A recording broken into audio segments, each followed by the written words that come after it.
Bienvenidos una vez más al canal de Avinews América Latina, donde podrás aprender de diversos temas del sector avícola, como lo son patologías, incubación, puesta, micotoxinas y muchos otros más. Soy Nicole Carletti y en los próximos minutos voy a estar acá informándote acerca del sector avícola. No te lo pierdas.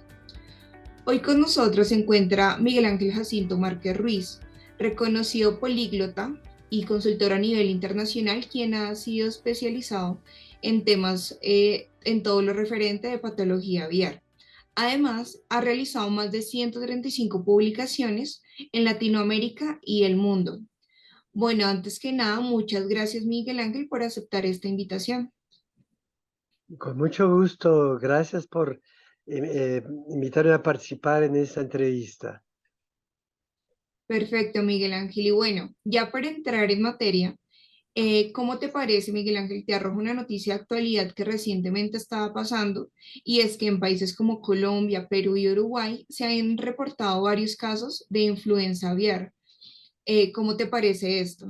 En realidad, influenza aviar lleva muchos años presente en América, en Europa y en otros países del mundo. Em, en realidad, son 14 los países en el continente americano que han sido afectados del segundo semestre del 2022 hasta este mes de marzo del 2023. Y puedo enumerarlos yendo de norte a sur. Canadá ha tenido muchos problemas, pero es sobre todo Estados Unidos que ha tenido gravísimos problemas con 58 millones de aves sacrificadas en 57 estados de la Unión Americana. Y por supuesto México. México es un país que influenza aviar nos ha golpeado muy fuertemente. Eh, Desde el 94 tuvimos una panzotia por un virus H5N2. eh, y después en el 2012 nos afectó un virus H7N3 que produjo también grandes mortalidades y se tuvieron que sacrificar muchas aves.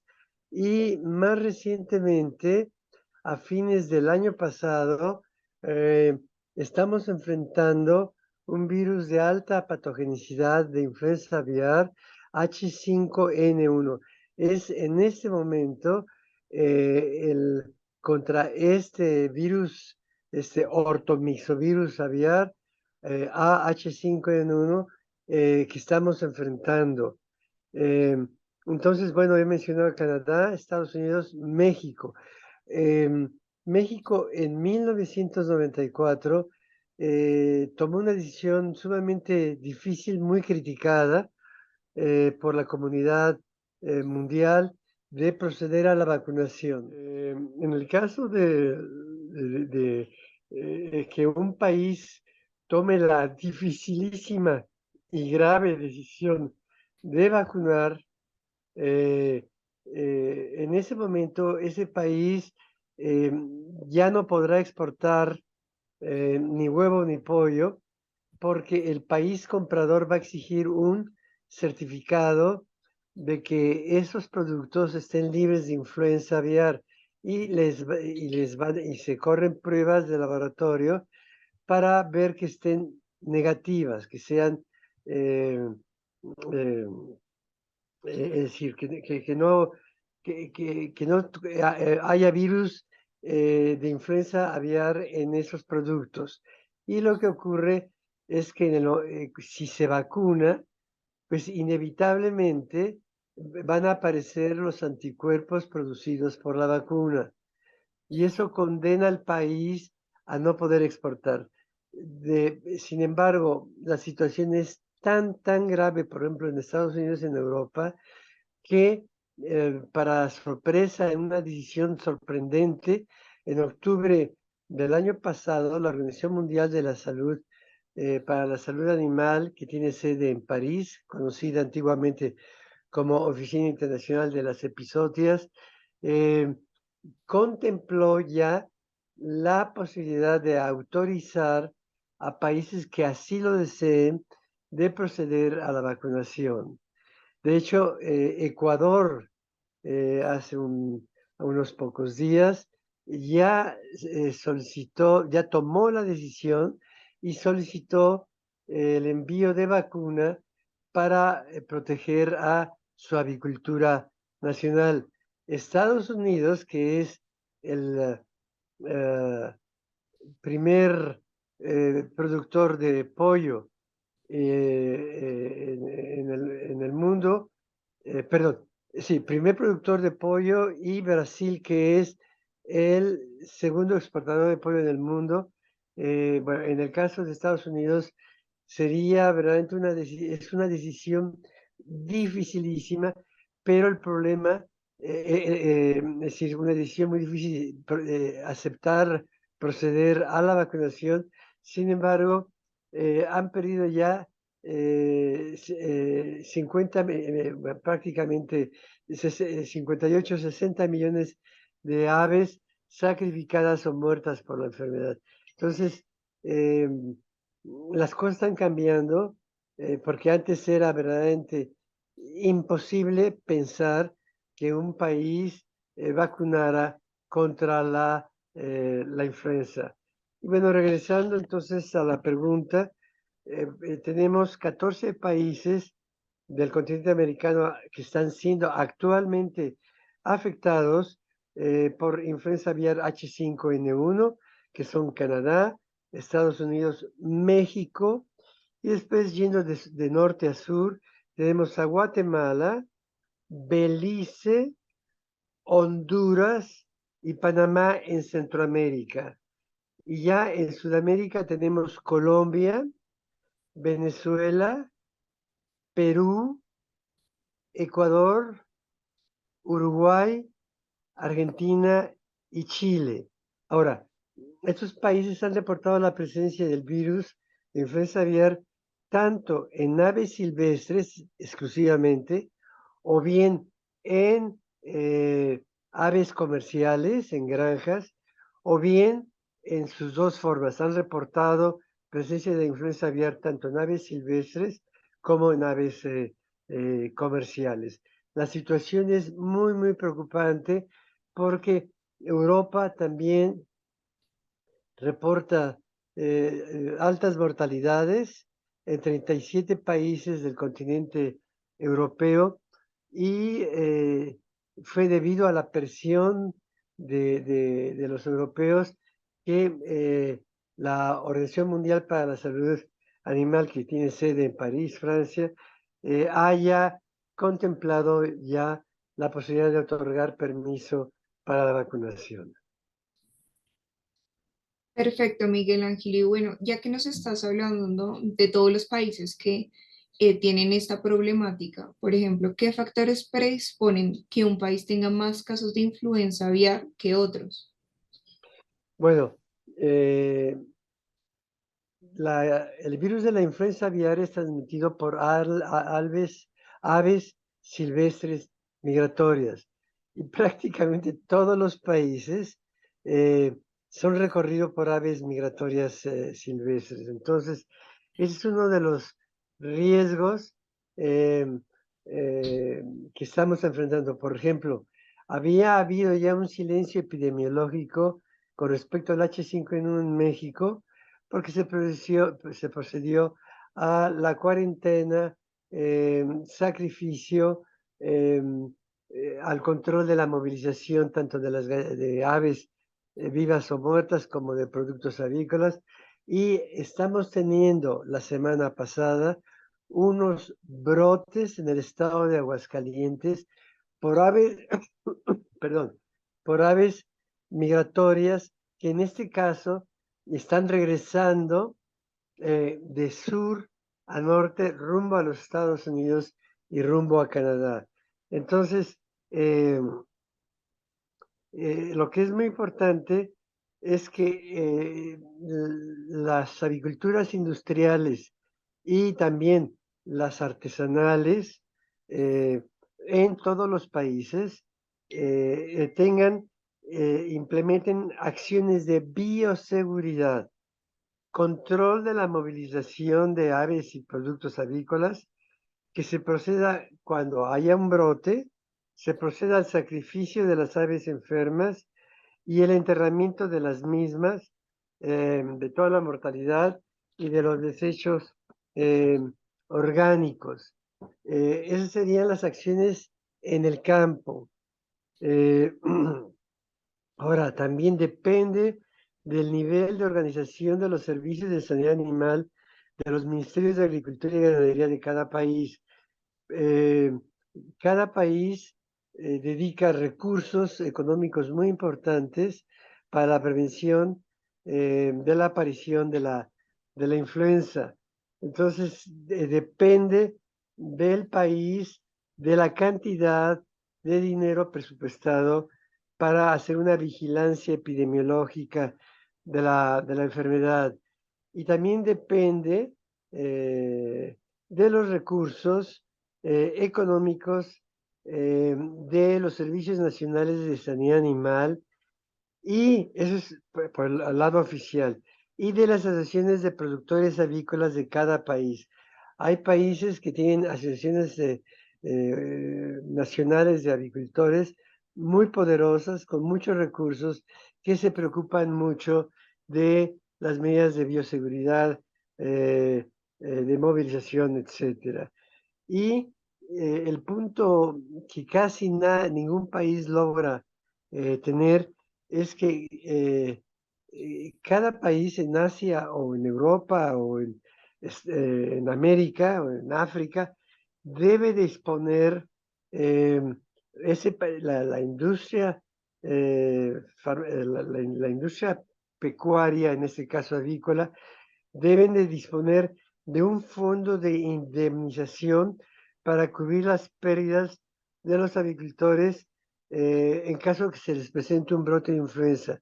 Uno de los graves problemas es que el avicultor empieza a observar mortalidad, eh, eh, se le cae la postura de huevo y le da miedo comunicar a las autoridades oficiales y a la Asociación de Agricultores del país que está teniendo un grave problema porque piensa que le van a cuarentenar, y sí, eso es lo que ocurre. Entonces, eh, eh, sin embargo, si el agricultor sabe que hay un fondo de contingencia, de indemnización importante, pues va a tomar el teléfono y va a llamar a las autoridades sanitarias y a la Asociación de Agricultores de su país, eh, o de su zona, de su ciudad, eh, sabiendo que lo van a cuarentenar, van a sacrificar todas las aves, pero que hay un dinero importante o suficiente para que pasada la crisis sanitaria, él reciba ese dinero para que él pueda empezar a arrancar nuevamente sus actividades.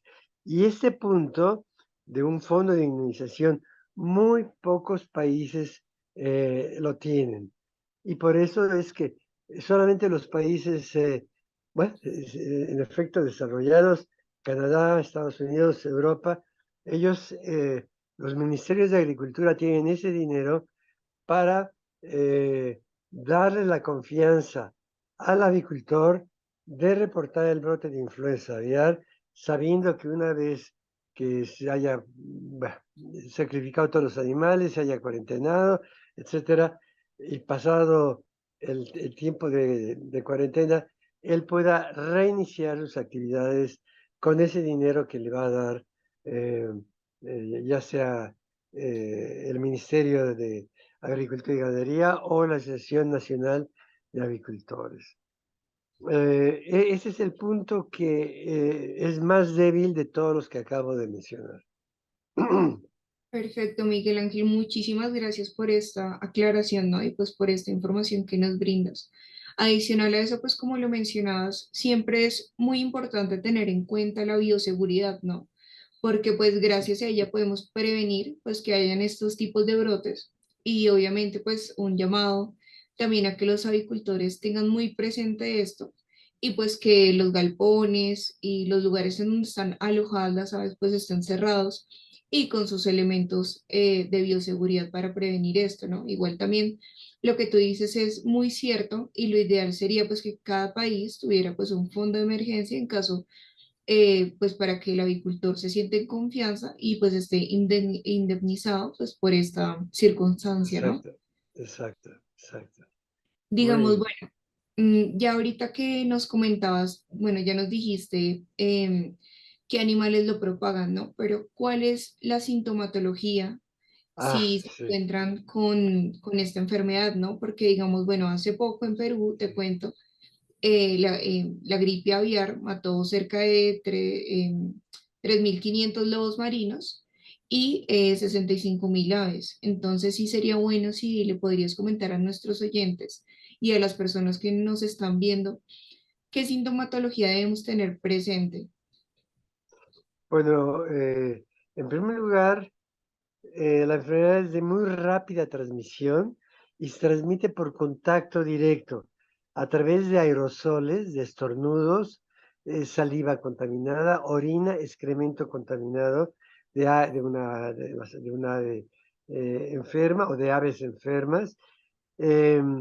Y claro, al toser, defecar, estornudar, se contaminan el agua de los bebederos, el alimento de los comederos, eh, y también en el caso de que no estén en jaula los animales, sino en el caso de pollo de engorda o reproductoras pesadas que están en piso, es al defecar, las aves con el excremento contaminan la cama, y al caminar las aves o el trabajador que está dentro del galpón puede ensuciar el bebedero o el comedero, y además, bueno, si los animales están estornudando, eh, también el aire de la caseta o del galpón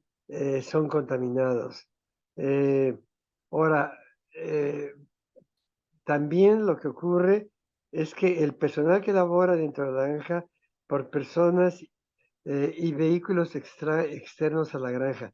Nadie tiene que hacer nada dentro de una granja, dentro de un galpón, si no está laborando dentro de la granja.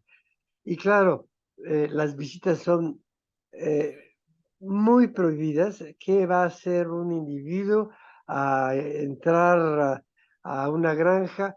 Muchas veces son gentes que comercializan productos y que van de granja en granja. En fin, ninguna persona o vehículo externo a la granja debe de estar dentro de la de, de, de una explotación avícola, ya sea de pollo de engorda, de gallina de pastura, en fin. Esas son, por ejemplo, una medida de bioseguridad, la no entrada de ninguna persona externa a la granja que está produciendo pollo o huevo. Claro que sí, Miguel Ángel. Bueno, en principio, lo ideal, como tú lo comentas, ¿no? Es que ninguna persona externa pues entre a la granja, al no ser de que sea necesario y pues con los debidos elementos de bioseguridad pues para evitar la propagación de esta enfermedad, ¿no? Bueno, ya antes nos comentaste cuáles son los signos de esta enfermedad, pero ¿qué es lo que debe hacer un técnico de granja o sobre todo, ¿no? Una persona del común que, por ejemplo, tiene aves de traspatio y se encuentra de pronto con algunos síntomas de esta enfermedad, ¿no? ¿Qué debería hacer? Bueno, hay que conocer el cuadro clínico de la enfermedad. La sintomatología se abre con síntomas respiratorios, gastrointestinales y neurológicos, con un periodo de incubación muy corto de 48 a 72 horas, y con una morbilidad progresiva es sorprendente. En cuestión de días, la morbilidad, es decir, el número de animales enfermos, puede llegar a ser del 90 o del 100%. Claro, la mortalidad es muy alta, puede ser del 80 al 95% eh, de la parvada. Eh, los animales que propagan, ya lo había mencionado, son las aves silvestres migratorias, y una vez introducido el virus dentro de la explotación avícola, la enfermedad se transmite horizontalmente por contacto directo o fómites. Los fómites es un término muy técnico, es, por ejemplo, agua contaminada, zapatos contaminados, ropa contaminada, eh, palas, instrumental de trabajo contaminado, hace que la enfermedad se transmita. Por eso es que hay que tener un rigor enorme y una disciplina enorme que no toda la gente, los trabajadores la aceptan. Hay que lavar todo, por ejemplo, botas, zapatos, eh, eh, material de trabajo, palas, etcétera. Ahora bien, la transmisión de la infección puede ocurrir eh, también eh, por la ausencia, como medida de bioseguridad. Todas las granjas deben tener duchas. Por ejemplo, yo como veterinario me están solicitando ir a ver la granja, los galpones. Entonces, la única manera como yo puedo entrar dentro de la granja es quitarme toda la ropa de calle, tomar una ducha, o sea, bañarme. Para eso debe de haber agua caliente, porque todas estas medidas son muy frágiles. Si no hay agua caliente, pues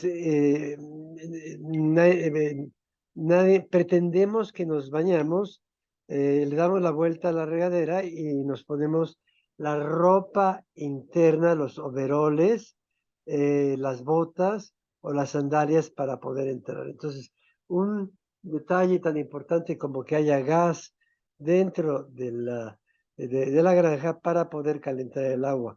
Y de otra manera se rompe muy fácilmente las reglas más sencillas de la bioseguridad.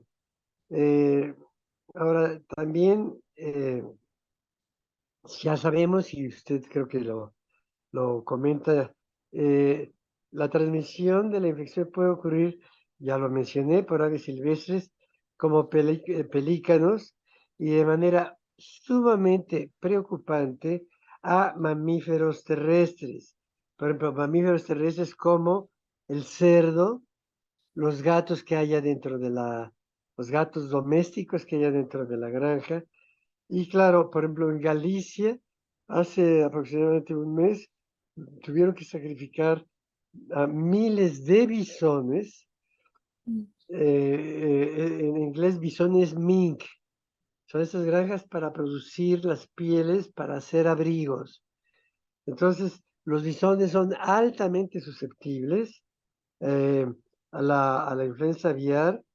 eh, y claro, ya en el campo, pues tenemos zorros, osos, zorrillos y en un hecho inédito, eh, sabemos que en Piura, en el noroeste de Perú, bueno, han muerto una gran cantidad de pelícanos, pero bueno, es una ave, pero han sacrificado varios cientos de lobos marinos y se ha aislado el virus de delfines.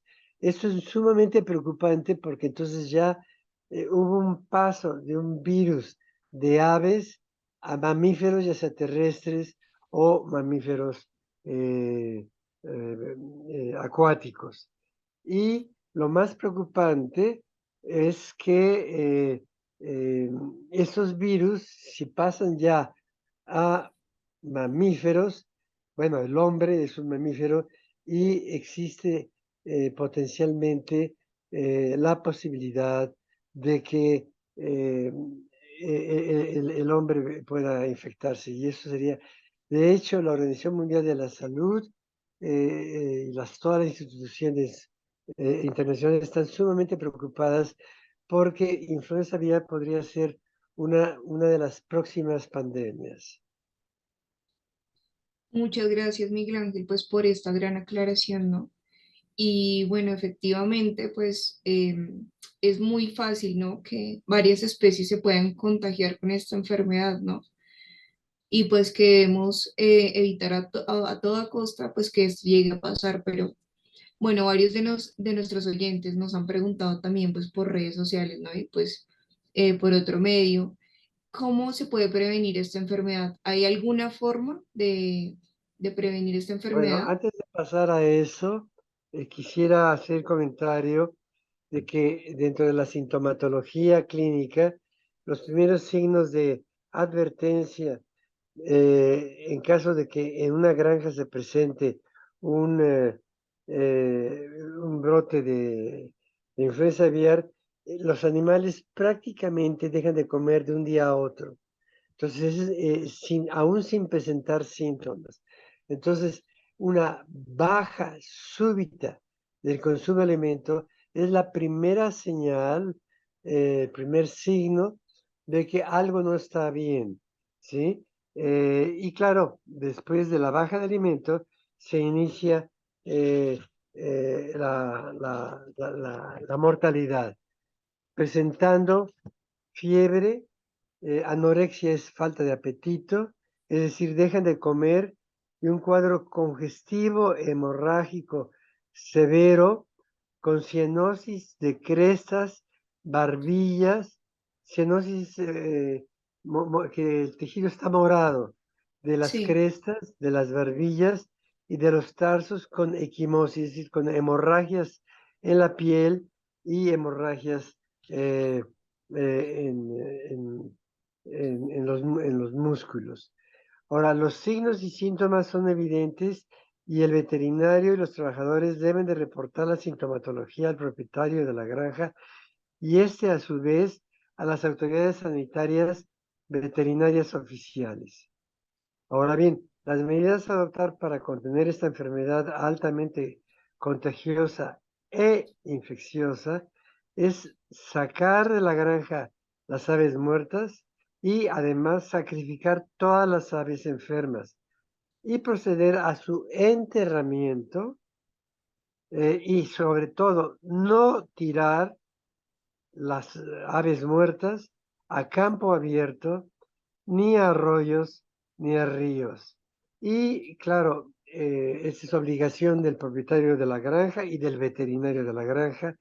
Es necesario reportar a los avicultores vecinos y a la Asociación de Avicultores de la región y a las autoridades sanitarias veterinarias oficiales y con el objeto de evitar la movilización de huevo y de pollo para su comercialización.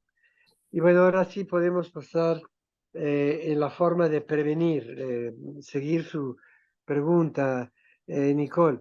sí, sí, Bueno, señor. la forma de prevenir la enfermedad es tener intensas medidas de bioseguridad, de limpieza y de higiene. Implementar, ya lo había mencionado, duchas para el baño y el cambio de la ropa y calzado tanto de los trabajadores como de los veterinarios. Evitar y prohibir la entrada de cualquier persona y vehículo ajeno a la granja. Por ejemplo, las granjas modernas tienen instalaciones para que los camiones de alimento no tienen que entrar dentro de la granja, sino que tienen tuberías para que desde afuera de la granja se pueda inyectar, transportar el, eh, el- el alimento y prohibir la entrada de cualquier persona, de vehículos ajenos a la granja camiones de alimento, camiones de gas no deben entrar. Claro, hay muchísimas granjas que no tienen las instalaciones modernas, y entonces, claro, Sí, el camión de gas tiene que entrar. Pero si hay una granja contaminada y ese camión de gas va de granja en granja, pues va a ir transmitiendo la enfermedad. Y claro, en el mismo momento de que sabemos que la granja está teniendo un problema, en este caso de influenza, las autoridades sanitarias de la región y del país deben de proceder a la cuarentena, a detener todo tipo de movilización de aves y de productos y eh, sacrificar todo. Eh, una vez que la granja bueno, haya pasado la crisis, pocos meses después, se debe de permitir la entrada de aves sanas nuevas para recomenzar los ciclos de producción. eh, y sin embargo, hay que vacunar, ¿sí? Bueno, ese sería el sí, caso de México. El caso de Perú ahora, eh, pero por ejemplo, Brasil, que milagrosamente, Brasil es el primer exportador de pollo en el mundo y el segundo productor mundial de pollo del mundo. Es un milagro, ha sido un milagro que la gigantesca industria avícola brasileña no haya sido afectada, a pesar de que, bueno, países vecinos ya la reportan. Entonces, se procede a la vacunación, pero hay que dejar aves centinelas, es decir, un número pequeño de animales no se vacunan y se ubican estratégicamente dentro del galpón. Y esas aves centinelas hay que estarlas sangrando. Siempre deben de ser negativas porque no recibieron vacuna. En el sí. momento que esas aves centinelas salgan positivas, quiere decir que hay una circulación del virus de campo dentro del galpón. Y claro, son muy pocas aves y eh, pueden recibir el desafío del virus de campo y no enfermar, pero también pueden recibir el virus de campo y sí enfermar. O sea, la sentinelización de la nueva parvada cuando entre y proceder a la vacunación de todos los animales en crianza y desarrollo, en aves de postura, en aves de larga vida como gallinas, de huevo para el plato, reproductoras pesadas, reproductoras livianas. Y bueno, con eso cerraría esta pregunta o este comentario. Muchas gracias, Miguel Ángel. Bueno, además, bueno, creo que a nuestros oyentes les habrá quedado más claro, ¿no? Este tema. Y también, pues, gracias por tus recomendaciones, ¿no? Que les estás diciendo a ellos, sobre todo, pues, de manejar a centinela para ver si hay rotación de este virus o no. Entonces, pues, es una buena forma también de conocer si existe este virus en la granja. Adicional a esto, también como lo mencionabas antes, sabemos pues que la influenza aviar es un riesgo, ¿no? Pues para los mamíferos y también para varias especies, ¿no? Pero bueno, ¿qué pasa en el caso de los humanos? ¿Has escuchado algún caso que en donde se haya reportado el contagio a humanos? Sí, eh, el riesgo de contagio de aves a seres humanos es muy bajo, pero lo existe. Por ejemplo, sí es posible, aunque es de muy baja posibilidad, el paso de la infección a mamíferos terrestres como el cerdo y el bisón, o mamíferos acuáticos como lobos marinos, o aves silvestres como pelícanos es muy preocupante, porque el problema es que el virus en las aves, por ejemplo, en pelícanos o en mamíferos, puede mutar y adaptarse a los seres humanos, sobre todo con los dos virus que estamos enfrentando en el mundo, que es el H5N1 y el H5N9. estos virus pueden adquirir la habilidad de transmitirse, eso es lo que es preocupantísimo, de forma horizontal, de hombre a hombre. O sea, no de animal a hombre, y bueno, el individuo enferma, se trata con antivirales y sale adelante. El problema es de que el virus mute y tenga la capacidad de transmitirse de manera horizontal, de hombre a hombre. De hecho, es una de las zoonosis que más preocupan a la Organización Mundial de la Salud, con sede en Ginebra, Suiza, Organización Panamericana de la Salud, con sede en Washington, eh, el APHIS de los Estados Unidos, el Animal and Plant Health Inspection Service, y el CDC de Atlanta en los Estados Unidos, y por la OMSA, la Organización Mundial para la Salud Animal, con sede en París.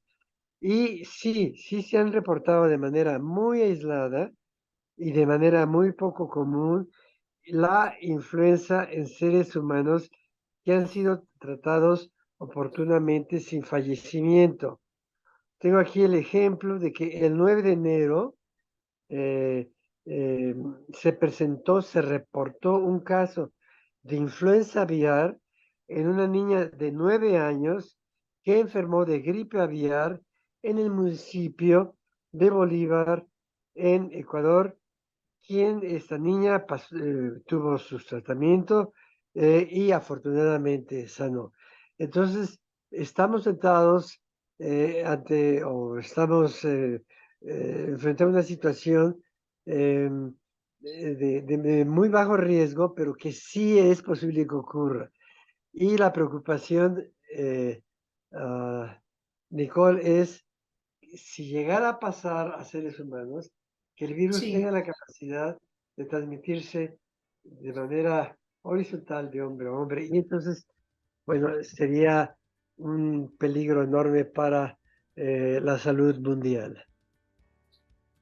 Perfecto, muchísimas gracias Miguel Ángel pues por solucionar esta y otras dudas que tenían nuestros oyentes. Estoy segura que muchos pudieron sacar sus propias conclusiones y pues antes que nada también agradecerte por brindarnos parte de tu espacio para estar acá hoy presente, ¿no? Y bueno, eso fue todo por la entrevista de hoy. Muchísimas Muchas gracias. gracias, Nicole. Muchísimas gracias Miguel Ángel y también muchas gracias a todos los oyentes que nos están escuchando. Recuerden que esta entrevista estará presente en nuestro canal de YouTube y en nuestra plataforma de podcast AgriFM. Hasta pronto.